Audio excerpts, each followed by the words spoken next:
El otro día, leyendo noticias de cine, me enteré de que Netflix está rodando una peli llamada Black Samurai, dirigida por Chad Stahelski, el que creó la saga de John Wick. Como decía, Netflix prepara una peli llamada Black Samurai y no ha faltado quien se ha quejado de inclusión forzada, de que Netflix está haciendo lo de siempre y demás. Así que hoy voy a contaros la historia de Yasuke, que es el verdadero samurái negro que existió en la historia real. Y, por cierto, que no tiene ninguna relación con la película, por lo que he conseguido averiguar. Es una película totalmente ficticia, pero vamos, hay precedentes de samuráis negros y no es en absoluto inclusión forzada hacer una peli sobre uno de ellos. Este personaje llegó a Japón en 1579, que todavía era el periodo comercial de Nanban, que fue la época anterior al aislamiento que trajo el shogunato Tokugawa. O sea, no sé si os suena... Gracias por la apreciación, porque si no me ibas a decir que era la época de tal, no hubiera sabido a qué te refieres. Hombre, no creo que lo memoricéis, pero puede sonaros lo de que luego llegó al aislamiento por cuando os conté hace un par de años la historia de la embajada Keicho, que eran los samuráis que se quedaron algunos a vivir en Coria del Río, en Andalucía. Sí. Pues que esa embajada era para abrir lazos comerciales con España, pero al final fracasó porque justo llegó el aislamiento, llegó la revolución y llegó el aislamiento de Japón. Pero antes de eso, Japón sí que tenía relaciones con los occidentales, sobre todo con los portugueses, que tenían un montón de comercio con ellos y también, ¿cómo se llaman estos? Evangelizadores, vamos. Y precisamente este señor, que no se sabe cuál era su nombre original, pero vamos, su nombre japonés fue Yasuke, llegó en el 79 a las órdenes de un misionero jesuita, aunque en este caso italiano, y cuando llegó causó sensación allá donde fue, porque la gente ni siquiera, no es que no hubiesen visto un negro, es que ni siquiera sabían que existían los negros, entonces estaban alucinando. Y eso le sirvió precisamente al misionero para ir abriéndose camino, porque lo recibían los señores allá donde fuese. En realidad era para conocer al hombre de color mágico. Y acabaron llegando a la capital en el 81, donde causó tanta sensación que se lo presentaron al mismísimo Da Nobunaga, que en aquel momento era el daimyo, el señor de la guerra principal de Japón. Para los que somos aficionados a la cultura japonesa, es un personaje extremadamente importante. No es por nada, Alo, pero si buscamos, estoy seguro que hay algún vasco que se apellide Da Nobunaga. Pues la verdad es que suena un poco también.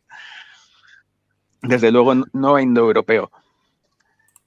Pero bueno, nada, el señor Nobunaga, cuando le conoció, se creyó que era un engaño y que le habían pintado la piel, así que le hizo quitarse la camisa y frotarse a ver si salía la tinta.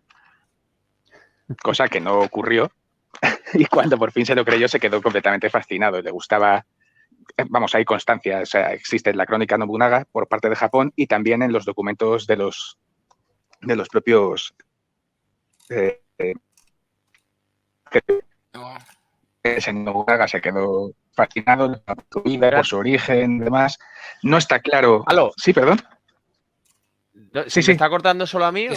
No, se ha cortado ahora justo. Se ha cortado mínimamente a Alo, pero ha vuelto enseguida. Vale. Salta pues si me decís por dónde os he quedado, ya voy terminando. No, prácticamente. No. Última frase. Última frase. Bueno, nada, pues lo dicho entonces. El señor Nobunaga se quedó cautivado por todas sus historias y demás y se lo quedó a sus órdenes. Le acabó concediendo su propia casa y espada, lo cual es equivalente a ser samurái, aunque no fuese samurái oficialmente, porque eso era un tipo de nobleza. Pero a todos los efectos es como si lo fuese.